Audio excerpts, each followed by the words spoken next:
so good to see you all, and to see some friendly faces and friendly names in the room. And I think the fact that you're here at 4 o'clock on a Wednesday afternoon reflects how much you care about this important issue.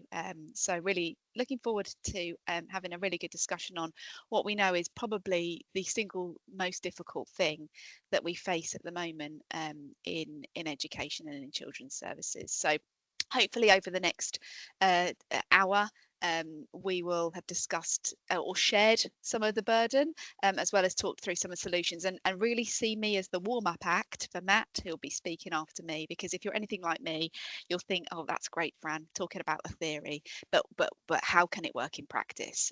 So promises from the start that Matt's going to be sharing how some of the ideas that I'll be thinking through are happening within his trust at the moment, which is really exciting to hear about, quite inspiring. So so thank you very much, Meg. Next slide, please. Okay, so as said, we're just going to look through some key stats in relation to inclusion and SEND, thinking about what the system challenges we currently face are, which I think there'll be lots of hope. I imagine there'll be lots of nods to. We're all in the same boat. What we know about the emerging policy direction from government, and then rapidly moving on to the more hopeful section of my talk, which is thinking about what solutions might there be, and how can we think differently. Thanks, Meg. So you all know these stats, but even when I was preparing this presentation, it was useful for me to step back a minute and think about the grand nature of the issue that we face. So this won't be a surprise to you, because whether you're from a school background or whether you're from a local authority background or work in any way in the system, perhaps we've got health colleagues here today, you will know the large scale nature of the issue that we face. But we have over 1.7 million children in the UK identified with SEND. So that's broadly broken down to about 1.2 identified at SEND support level. And then the balance there, 0.6, have an EHCP. So that's about 18% of the school population. And I know school colleagues in the room will say, yep, it really feels like that on a daily basis. So nearly 90% of SEND learners in the UK are in mainstream schools. Again, we know, and I'm going to talk a little bit in a second around, the benefit of that, but also the challenge that sits behind that high percentage of children that are in mainstream school, linked to the insufficient number of special school places or specialist provision that we have. And we know that number has rapidly surged over the last 10 years, really, 9-10 years, 60% increase since 2016. We have huge capacity and resource issues. Next slide, please. So looking more broadly than the kind of the statutory focus, we also know that children with SEND are 5 times more likely to be excluded. Pupils with an EHCP are more significantly likely to be absent from school persistently, so 38% compared to 19% of those without SEN. And factors, this is new and emerging, and I'm not sure if you're feeling, I imagine you're feeling like this within your local authority in your local area, but particularly emotional and mental health issues are a new and emerging strand of SEN that schools and settings and everyone within the system are having to deal with or work to support. Thanks, Meg. So an interesting survey by the ALATS, and again, this is I'm not telling you anything that you don't already know, but the deficit as we see it and we collectively own as a system is now exceeding 3 billion, and it's projected to reach 8 billion by next year if we don't do something about it. And we know that a lot of that money is going towards the cost of independent special schools, linked directly to the fact that we've not got enough capacity in our local systems and we're having to rely on the private market in order to look after some of our children. And there's an average cost of around £61,000 there, compared to £24,000, which is an average specialist provision, local authority or academy specialist provision, sum per pupil. The government's own forecast also shows that annual spending on high needs is going to rise by at least 2 to 3 billion in the next 3 years. So you're thinking, I'm sorry that I'm on a Friday afternoon filling you with a lack of hope, but we will move on to think about some of the solutions. But you know what the key challenges are. I've quickly captured those, and I do want to move forward quite swiftly onto the next part of the presentation. But we know that the pressures on our workforce, on our budgets, on our statutory systems in terms of delayed assessments, not just within local authorities but within health as well, are causing this kind of complex catalyst, which is meaning that the needs of our children and young people are being met as we would like them to be. And I think I've not met any local authority colleague that feels like their local authority is smashing it in this space. This is a national issue. We know that there's inconsistent provision. It varies widely from school and region in terms of what's offered. And all of that is leading to a real lack of confidence with parents and pupils. The broken system, as it's been referred to very publicly, the medicalised model that we currently rely on, where you have to get a diagnosis, or it's felt like parents feel like they need that diagnosis before they can check a box in order to get an EHCP, in order to get the provision that's right for their child, is not working. Neither is the fragmented nature, and I'm going to come on to talk a little bit more about the fragmented nature shortly. We know that providing the right support, the right provision at the right time is what we need to do, but it really feels quite impossible, doesn't it, in the current system? So what are the governments saying, or what have they been saying over the past couple of years? And there has been, and we know that the general election in the middle of all of this has caused delay or rethinking of perhaps the direction of travel that might have been happening with the last administration. But the SENS and AP improvement plan 2 years ago specified and spelled out a direction of travel. There was lots of talk about AP. Lots of talk about aligning AP with SEND in order to think about the continuum of needs within the high needs cohort of young people that we looked after, where there was talk of digitalisation of EHCPs, and much of that has lived on into this government. However, the focus around inclusivity is absolutely now rising to the top, and I think many of us working in the system have really welcomed that. So more recently, on the next slide please, Meg, we've seen Tom Rees, who's leading the expert advisory group on inclusion, talk about moving from this individualised, medicalised system to a more supportive system. He's also been very clear in what he's saying, and a large proportion of what we want to talk about this evening is around how we can enable mainstream schools to include more young people with higher needs. We've also heard a lot of talk around resource bases and units rather than specialist schools, and that's certainly been the focus of the recent capital investment that's been released by the DfE. And we know that the DfE change programme are focusing on alternative provision, and there's a real focus on that as well.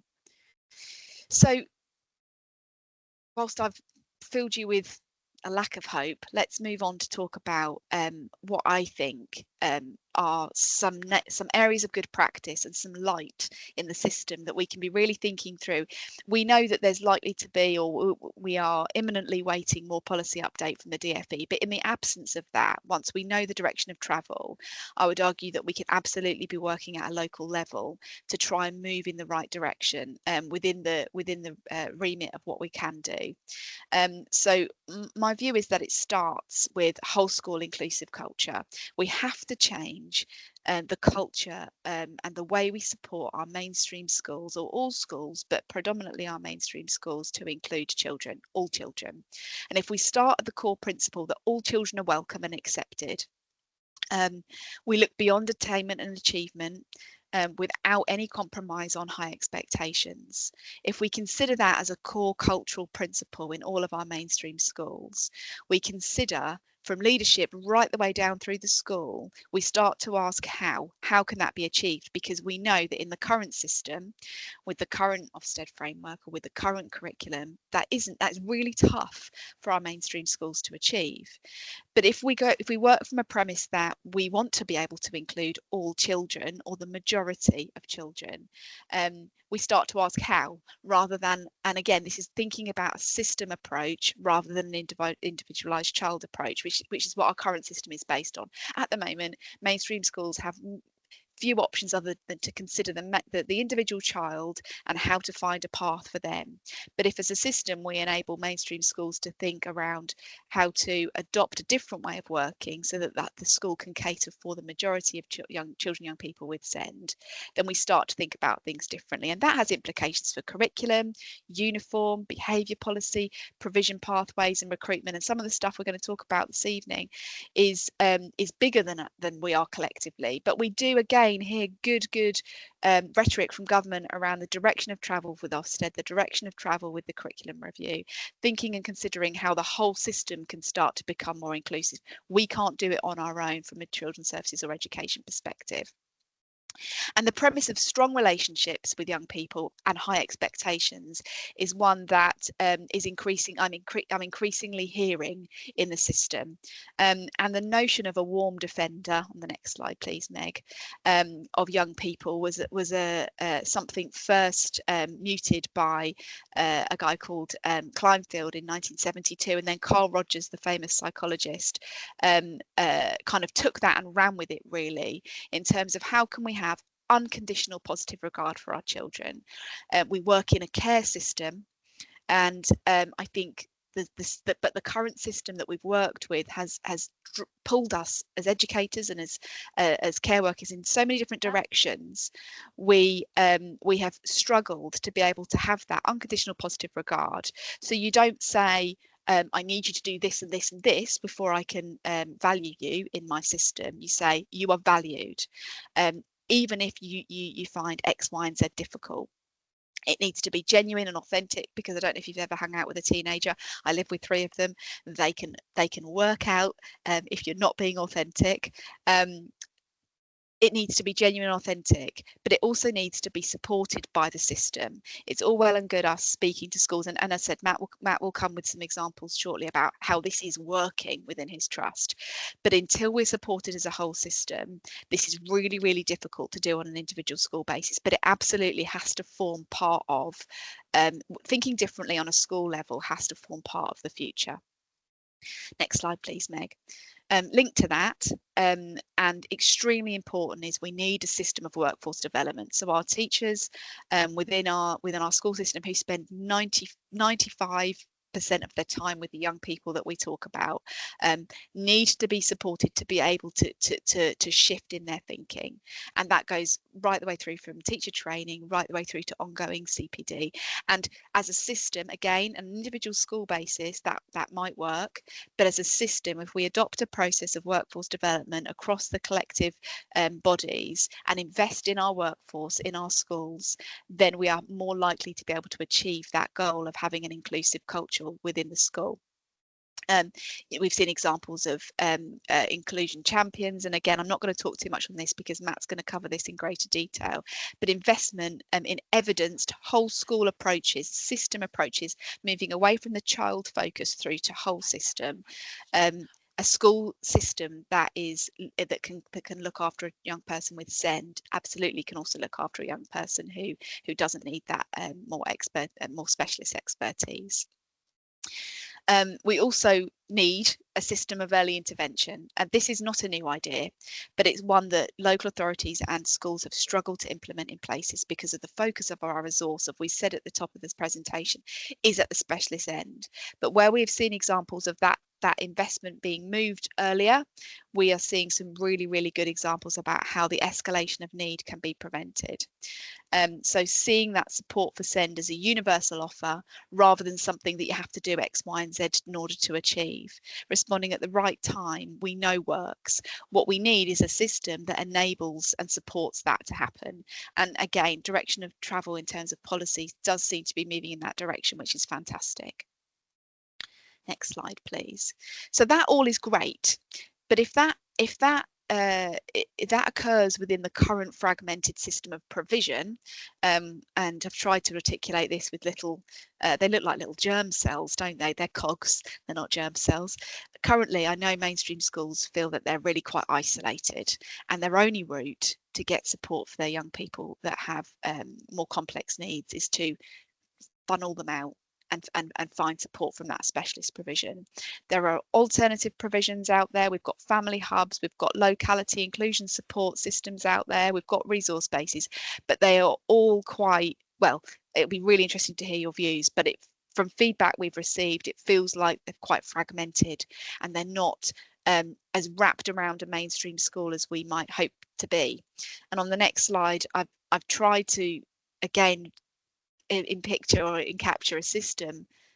So yeah, the next slide, sorry, Meg, where by simply repositioning a lot of the things that already exist around a mainstream school, so a team around the school approach, which would include outreach and support from our special school colleagues who are absolutely expert in looking after some of these young people, we start to see a system that is joined up and can better enable a mainstream school to look after a young person. So if you've got a graduated approach, graduated response to provision at a local level wrapped around that mainstream school, you start to see a world and a system where the young person can stay locally and can go to their mainstream school because they know that they've got a resource base attached to it. They know that there's a good curriculum pathway that caters for their type of SEN. They know that there's an appropriate AP bolted onto the schools, the local school pyramid, and equally there's an offering from the local authority around inclusion support that is locality based.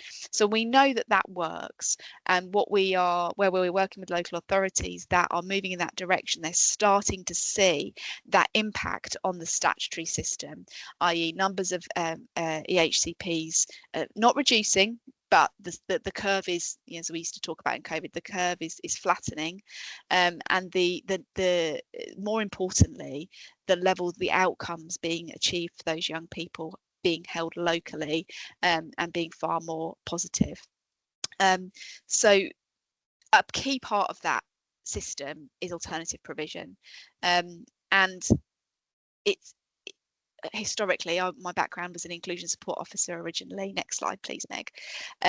The AP, well, AP didn't exist, did it, 20 years ago, and then it began to be very, very specialist ad hoc for a certain number of young people. And now we're in a world where a really large proportion of our young people require something different for either the whole week or part of the week. And again, in order to, currently our system requires them to leave their school and go and get that, often quite far away because the sufficiency isn't there. So we absolutely need to capture how we look at alternative provision as part of that. And as I said, we know that this is something that the change programmes are focusing on. With the three-tiered approach, quality assurance is absolutely essential. Local authority colleagues in the room, as is value for money, but sufficiency for AP has to be factored in when we're thinking about what does our local plan look like for SEND provision. So it can't just be thinking about special school places and resource bases, and then over here, oh yeah, let's look at AP.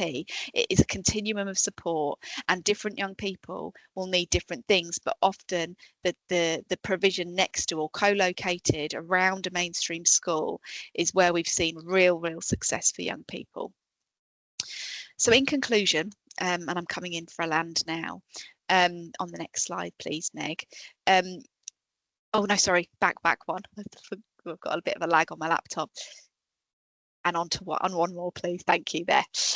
So hope on the horizon. Can we think differently? And now this is such a huge topic. It's so hard to cram all of this into the time that we've got. And I'm pleased that this is a conversation that is continuing at national level and at local level, and we'll do so over the next 2 years.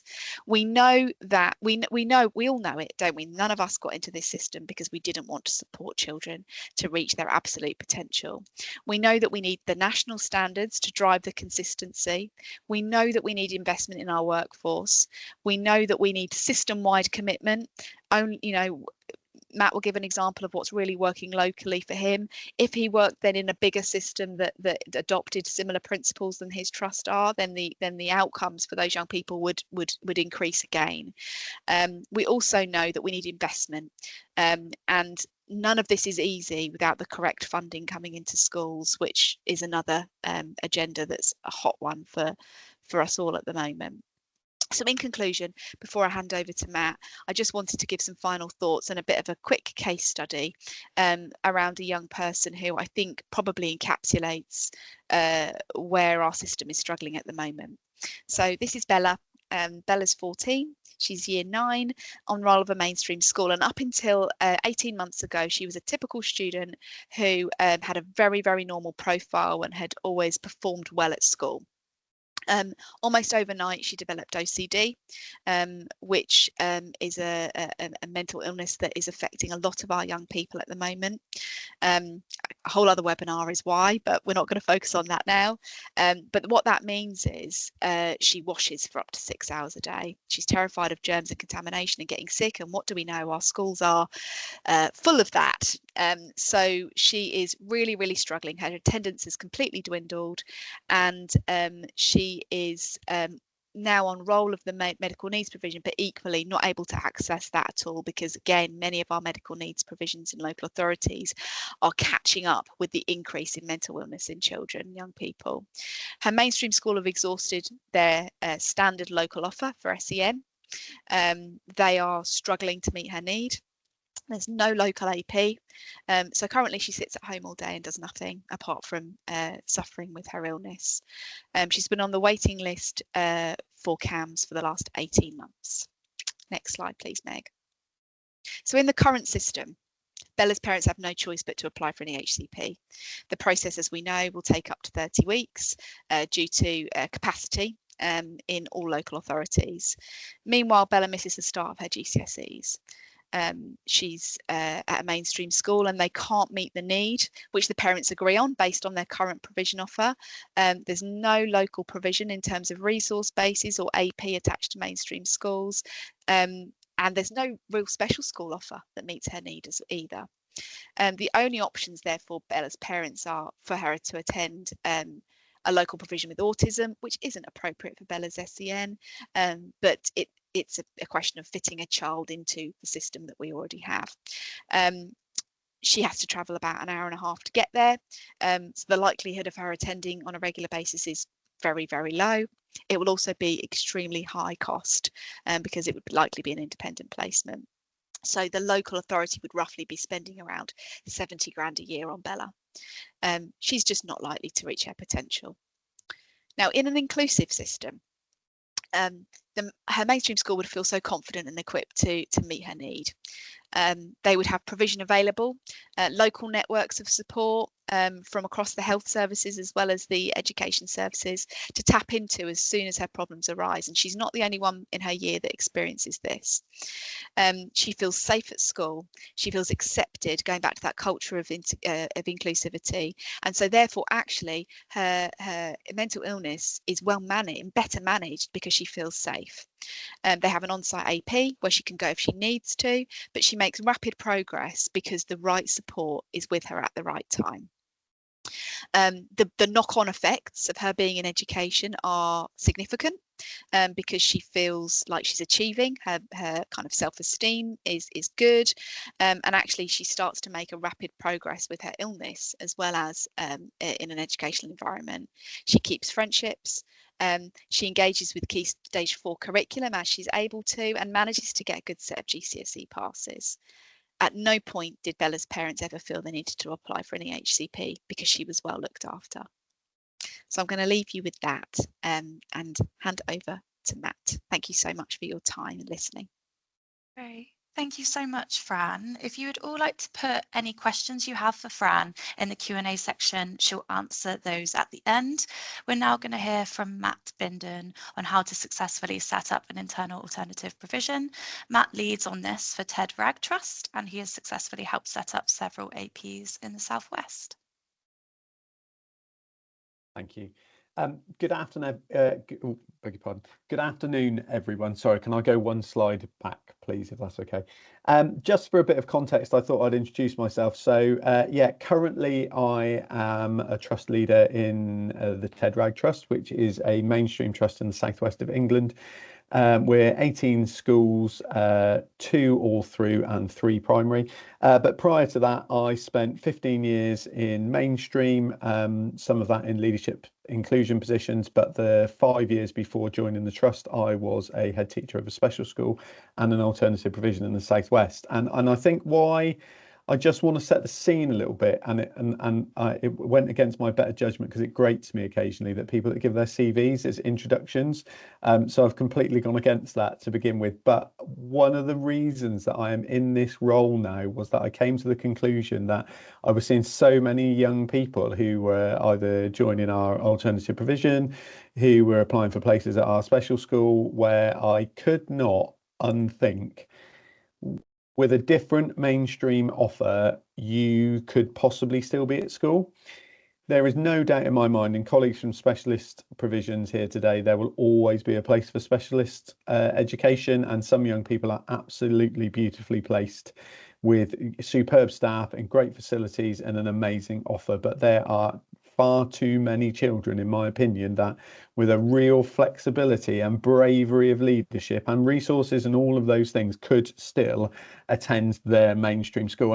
And before I kick into our learning around the work that we're doing, I just want to pick up from a few of Fran's points that actually really kind of resonated with me. I'm just setting my timer now so I keep an eye on myself.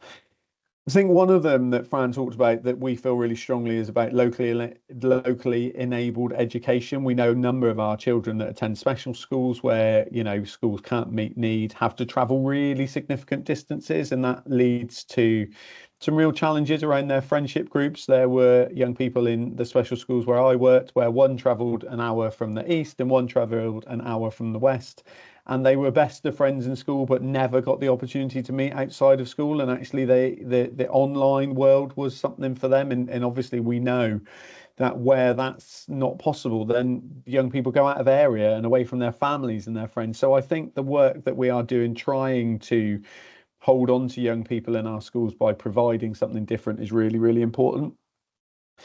I think what Fran said about workforce development is massive, and we do a lot of work with our schools around setting up internal alternative provision and the work that we do with our pupils.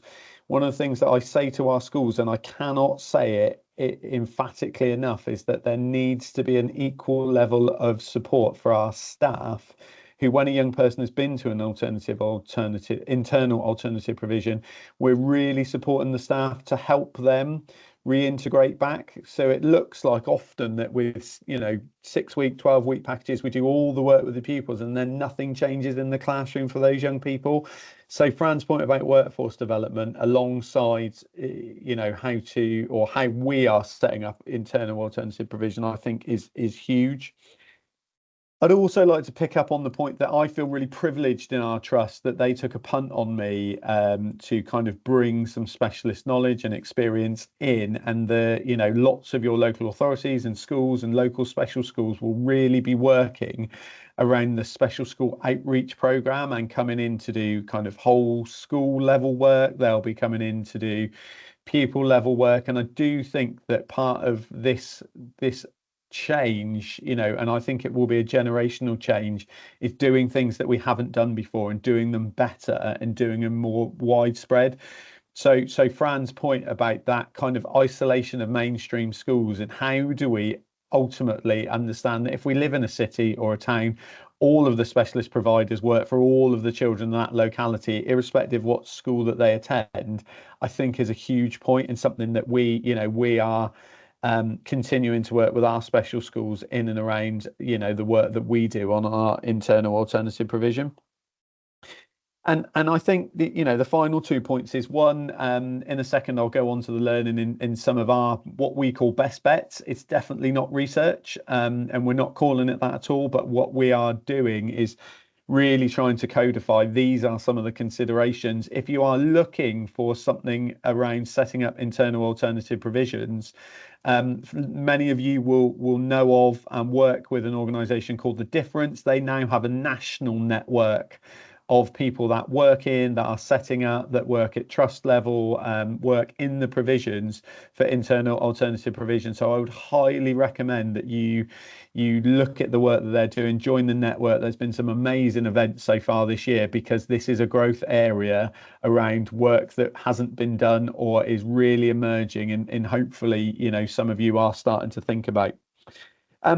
The final thing before I kind of again kick off, I just wanted to really pull another thread that Fran kind of kicked into, which was, I do think one of the biggest step changes will be for the system is that for a long time, you know, whether it's local authorities or academies or maintained schools, we've spent a lot of time trying to part the blame about who is responsible for our most complex young people at other people's doors. And I do think the relationships between multi-academy trusts and local authorities and system leaders is now really, we're all experiencing the same challenges. There is more need than there is sufficiency. So instead of kind of kicking each other in the shins, that actually we get round that table and start to talk. And in some of the work that we're doing in our local authorities is really starting to shift that narrative, and I feel really excited about that. So that's kind of my state of the nation, really, because the other bits, you know, are not particularly glamorous. Next slide, please, Meg. These are facets that have been successful for us. You know, none of them are revolutionary. The first two are particularly ordered, but the other three I think you can talk about at the same time. I think how we've done the implementation around this, lots of you that will be aware of the work of the EEF, like that is their golden goose around successful school improvement. And also you know, we're really clear there are still bits of this that we need to do better. And you know, we don't have all the answers. Like, this is not heavily researched, and we are a trust that very much enables our schools to set up internal alternative provision that meets the needs of their children. We don't have a cookie cutter model, and I love that. Thank you, Meg. Next slide, please. So today I'm going to talk about 5 things really that ultimately have been really, really important to us. The first one, and again it links to something that Fran was saying, which was about staffing. My first response to schools who talk to us to say, we want to do something, we want to set something up internally, we want to include more children by, you know, doing something differently. My first question to them is, do you have someone in your school currently who you think is brilliant and could do this piece of work? That relational work and the skills that those people have working in complex setting, for me, is the most important bit. I think recruiting to these settings and putting adverts out in all of the things that we do to recruit brilliant people is a high risk area. We've got that wrong. We've recruited the wrong people. We've had to manage that process. Whereas what we have found is that there are people, whether it's our support staff who are looking to develop, or teaching staff that have got to the point in their career where they want to do something different and they want to add value in a different way.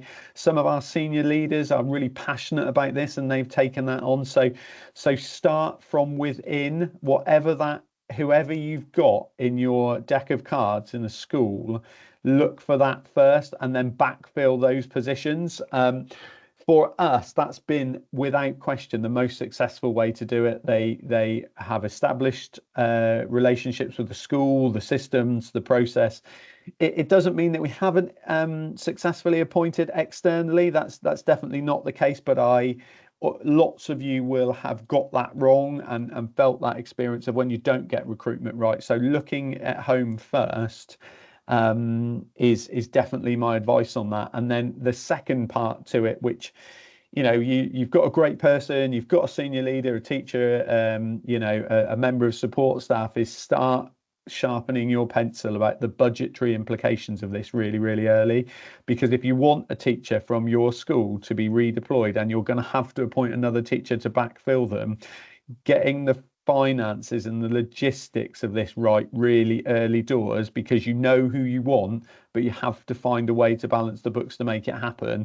The earlier those conversations happen, the better. So I just think those 2 things really coalesce really neatly. Thank you, Meg.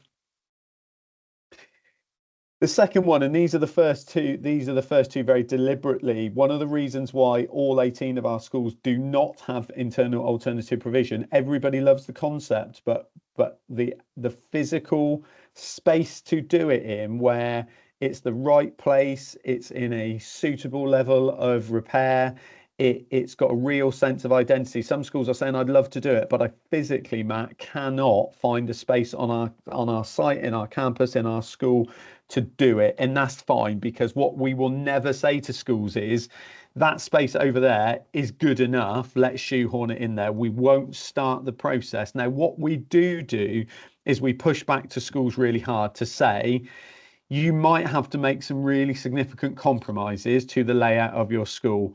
Sometimes, you know, that is around where the library is, office space, intervention space, you know, classroom space, departmental space, all sorts of things. So I will always say to people, there is space if you look hard enough and you're prepared to compromise and flex and adapt what it is that you need to do to facilitate that internal AP.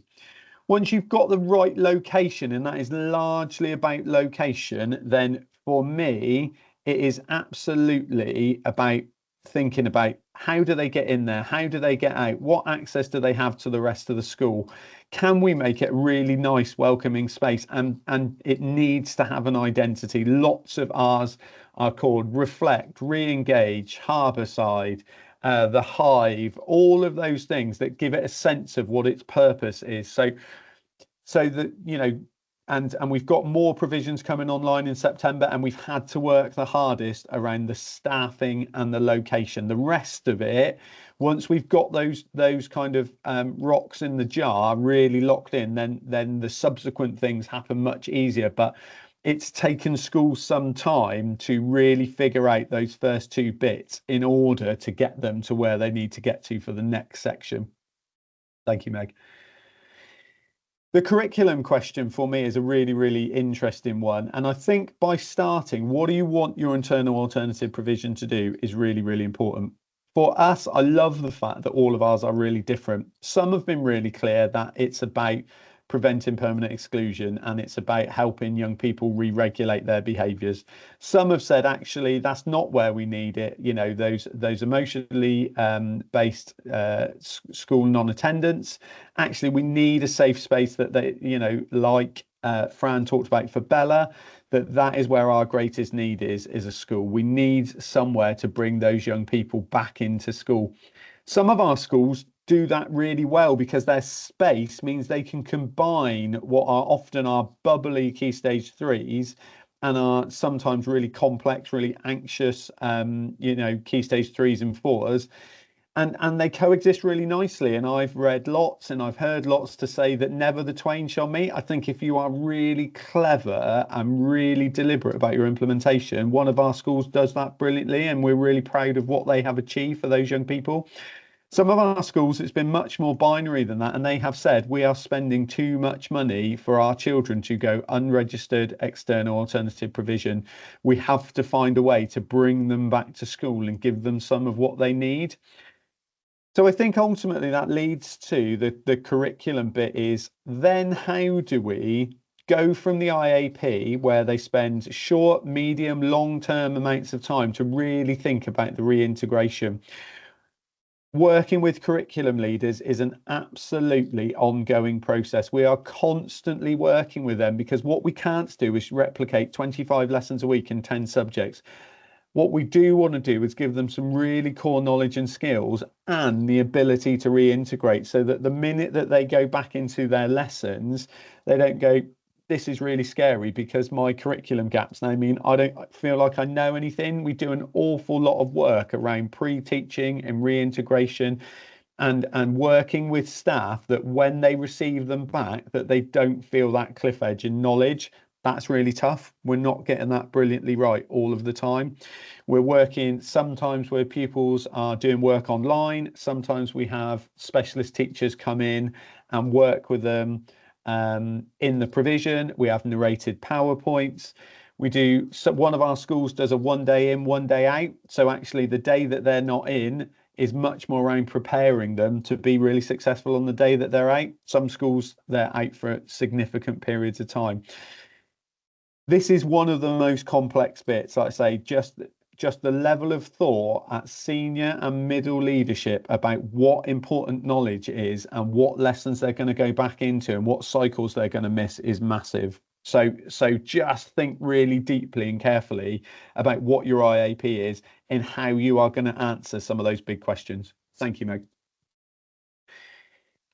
This one is fairly straightforward, but I do think being really clear about what your parameters are, what are the thresholds, and this links to the previous slide about what your IAP is about, but having a referral form, you know, gathering really key information about what it is you want to focus on is key for us. Lots of our schools that have their IAPs have inclusion panels where pupils are discussed. So the SENCO's involved, the safeguarding lead, the attendance lead, all of the key people in the school are talking about whether the next phase of a graduated approach is, for that young person, is our internal alternative provision. The other thing that it does allow us to do is that when they are with us in our provisions, that we have much lower staff student ratios, we can spend time doing intervention and assessment, and what we tend to find is that we learn lots of things about our young people. One of the activities that we have done with some of our young people where it's appropriate is just them on a piece of paper graphically representing or writing or whatever it is, I wish my teachers knew this about me.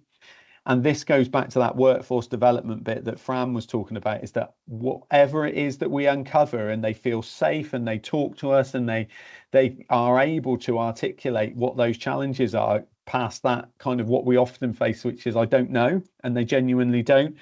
What is it that we're doing to capture that and identify what those barriers are, help them to overcome them, but help staff to help them to overcome them too? And that links to, again, getting them ready to go back to lessons. For some of our most complex young people, they might go back for a hybrid for a really long time, and we think really carefully about that, but starting with the vast majority of the best place for them is in front of their teachers and their experts is massive. So just starting with the end in mind is a really big deal for us. And the final point today really it's almost a set of considerations, please, Meg, thank you. Is around that whole school integration. How do we talk to parents? How do we make sure staff really understand it? How do we make sure that those children are talked about in staff briefings, in year team briefings, so they don't disappear? And that visibility is huge for me. Do you have a space on the website? Do you advertise it? Do you say to people, this is one of the ways in which we support our learners with additional needs? Making sure that, like I say, all of those children are talked about at SLT. They have a standing agenda item that every Monday morning to say, you know, Timmy's having a really good week, you know, Tony's having a really good week, you know, we're really looking forward to them coming back. And one of our biggest pieces of work this year has been the longitudinal tracking. What we know is that they go back and we see lots of short-term success, but what we haven't been great at is looking at them after 6 weeks, 12 weeks, 18 weeks, and also using that data to spot when things start to wobble because of the relationships that they build with their staff in there. We're really good at making sure that somebody who has worked with them really intensively pops in and sees them on Friday and say, I can see you've had a rough week. Do you want to talk about it? Like, you were brilliant at that with me. So keeping them in mind has been massive for us. And finally, really today from me, final slide, please, Meg.